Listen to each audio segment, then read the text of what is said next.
Bonjour et bienvenue. Aujourd'hui, on va parler d'un problème assez frustrant, je pense, à la maison, quand l'eau chaude s'arrête. D'un coup. Cette fameuse douche froide surprise, personne n'aime ça, hein. Alors, pour essayer de comprendre un peu mieux, on s'est basé sur des extraits d'un guide, un guide de diagnostic sur ces pannes de chauffe-eau. Notre but aujourd'hui, c'est vraiment de décortiquer pourquoi ça arrive, qu'est-ce qui se passe techniquement.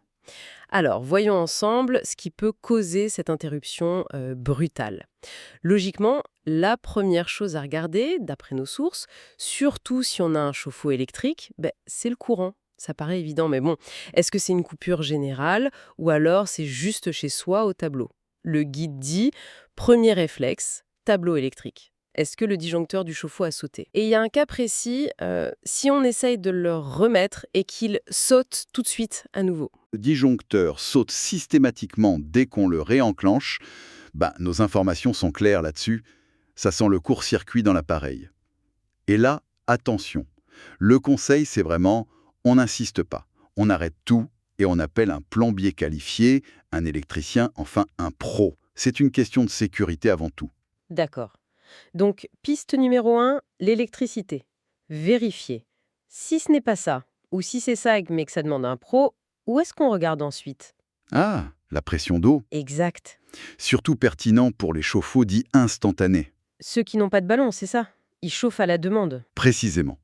Et ces appareils, ils ont besoin d'un certain débit d'eau pour démarrer. C'est une sécurité en fait. Une sécurité pour quoi faire? Pour éviter de... Pour éviter la surchauffe, s'il n'y a pas assez d'eau qui circule pour prendre la chaleur, la résistance pourrait chauffer dans le vide et s'abîmer très vite, voire griller. Ah, logique. Du coup, si la pression baisse dans les tuyaux, pour une raison ou une autre, Le chauffe-eau détecte ça et hop, il se coupe. Mode sécurité. et voilà pourquoi l'eau redevient froide, même si le courant est OK. C'est exactement ça. Un mécanisme de protection. Et les causes de cette baisse de pression, d'après le guide, elles sont variées. Ça peut être une fuite quelque part, même petite, ou alors, chose un peu bête mais qui arrive, un robinet général d'arrivée d'eau qui n'est pas ouvert à fond. Ah oui, après des travaux, par exemple. Voilà. Ou encore, le guide mentionne aussi, parfois c'est l'appareil lui-même qui est un peu encrassé, au niveau du détecteur de débit, le calcaire, toujours lui. On y reviendra au calcaire. Oui.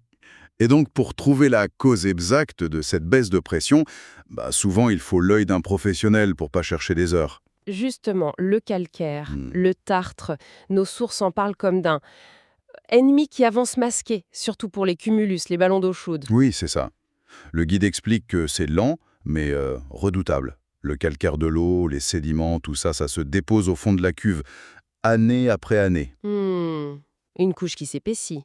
Et alors les conséquences, d'après ce qu'on lit, c'est soit ça bouge carrément la sortie d'eau chaude, le débit diminue, jusqu'à plus rien, soit, et ça semble très fréquent, ça recouvre la résistance. Exactement. Le calcaire, ça agit comme un isolant en fait. Donc la résistance doit chauffer beaucoup plus pour arriver à chauffer l'eau à travers cette couche calcaire. C'est ça. Et ça a deux effets. D'abord, ça fait grimper la facture d'électricité, forcément. Et ensuite, la résistance elle-même, elle souffre, elle surchauffe. Et elle finit par lâcher, griller, comme on dit. Voilà. C'est une cause majeure de panne, et le guide souligne bien ce point. Parfois, on entend même des bruits bizarres avant, des petits claquements dans le ballon pendant la chauffe. C'est un signe. Ah, intéressant ça, les Nana. Oui, ça peut alerter. Mais souvent, on s'en rend compte trop tard quand l'eau devient tiède puis froide. Et là, la solution, c'est le détartrage et souvent, le remplacement de la résistance aussi. Encore une affaire de pro. Donc, même une panne qui semble soudaine peut être le résultat d'un long processus d'entartrage. Tout à fait. L'accumulation est progressive, mais la panne finale, elle, peut sembler brutale. D'accord, alors, il y a un autre cas de figure que le guide décrit.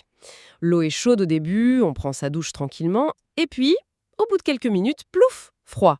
Ce n'est pas une absence totale dès le départ. Là, nos sources pointent vers des pièces spécifiques, non? Oui, là, le diagnostic s'oriente plutôt vers deux coupables principaux, le thermostat ou la résistance elle-même. Le thermostat, celui qui règle la température? C'est ça. Le guide parle de thermostat vétuste. Avec le temps, il peut devenir moins précis, se bloquer. Il ne dit plus à la résistance de chauffer quand il faut ou il coupe trop tôt. Et la résistance, on en a déjà parlé, si elle est grillée, Si elle est grillée, elle ne chauffe plus du tout. C'est une coupure électrique interne, souvent à cause du tartre ou simplement de l'usure. Donc dans les deux cas, que ce soit le thermostat ou la résistance, Le résultat est le même, on utilise l'eau chaude qui était déjà stockée dans le ballon. celle qui était à la bonne température. Exact. Mais dès qu'on tire cette eau chaude, l'eau froide qui rentre pour la remplacer, elle n'est plus chauffée. Donc la réserve s'épuise vite. Et on se retrouve avec de l'eau froide après quelques minutes. Précisément.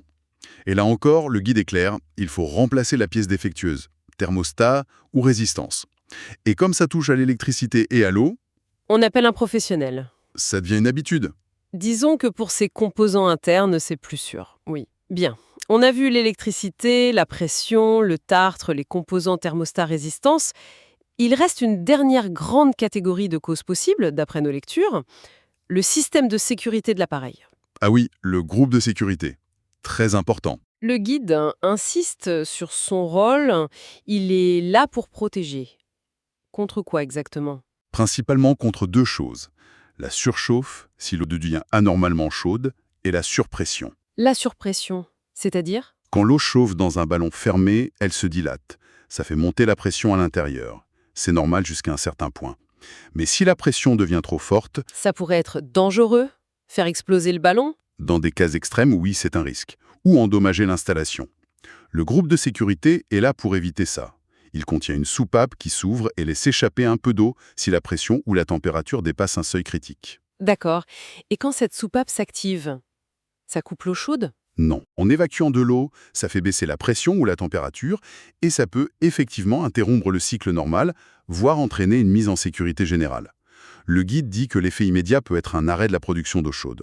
D'ailleurs, un conseil pratique donné, allez voir ce groupe de sécurité. Il y a souvent un petit tuyau d'évacuation relié. Si ça coule beaucoup par là ou en continu, C'est que la soupape a fait son travail ou qu'elle fuit? exactement. C'est un indice visuel direct. Il y a parfois un petit levier, souvent rouge, pour un réarmement manuel, mais attention. Attention à quoi? Le guide met vraiment l'accent là-dessus. Si cette soupape se déclenche souvent ou si elle goûte en permanence, ce n'est pas normal. Il ne faut surtout pas l'ignorer. Pourquoi c'est si important? Parce que ça signifie qu'il y a un problème sous-jacent.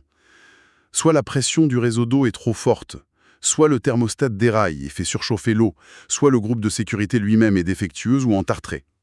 Et ignorer des déclenchements répétés, c'est prendre un risque. Une surpression non évacuée ou une surchauffe, ça peut avoir des conséquences graves. Donc, si le groupe de sécurité travaille trop souvent, le message est en tintant. Urgence, appelez un pro pour un diagnostic. Message reçu. C'est une alerte sérieuse. Bon, si on essaye de résumer un peu tout ce qu'on a vu grâce à notre guide. Pour une panne de chaude qui nous semble soudaine, les pistes sont variées. Électricité, pression d'eau, le fameux tartre qui fait son œuvre en silence, une pièce maîtresse comme le thermostat ou la résistance qui lâche, ou alors le système de sécurité qui se déclenche. C'est ça. Derrière un symptôme unique, plus d'eau chaude, il peut y avoir plein de causes différentes. Et le point commun à presque toutes ces situations, c'est la recommandation quasi systématique de faire appel à un professionnel pour bien identifier le problème. Oui, parce que chercher à tâtons, surtout avec l'électricité et l'eau, c'est pas toujours une bonne idée. Le diagnostic précis, c'est la clé pour une réparation efficace et sûre. Tout à fait. Et d'ailleurs, toute cette discussion sur les pannes, souvent soudaines, mais dont les causes sont parfois progressives, comme l'entartrage ou l'usure, ça m'amène à une petite réflexion. Oui, vas-y. On réagit souvent dans l'urgence, quand la panne est là. Mais tout ce qu'on a décrit, le tartre, l'usure des pièces, les soucis de pression, ça invite à penser un peu différemment, non? En termes de prévention. Tu veux dire l'entretien? Exactement. La question qu'on pourrait laisser en suspens pour ceux qui nous écoutent, c'est est-ce qu'un entretien régulier, un contrôle préventif du chauffe-eau, qu'il soit électrique ou autre d'ailleurs, ne serait pas judicieux? On pense à l'entretien annuel de la chaudière à gaz, c'est obligatoire, mais le chauffe-eau électrique, on l'oublie un peu parfois. Est-ce qu'un détartrage préventif, une vérification du groupe de sécurité tous les X temps, est-ce que ça ne permettrait pas d'éviter ces désagréments? Et peut-être des réparations plus chères au final? Sûrement. Et aussi d'optimiser la consommation d'énergie et d'éviter des situations potentiellement dangereuses. Voir l'entretien non comme une dépense, mais comme un investissement dans sa tranquillité, quoi. C'est une piste de réflexion, je trouve.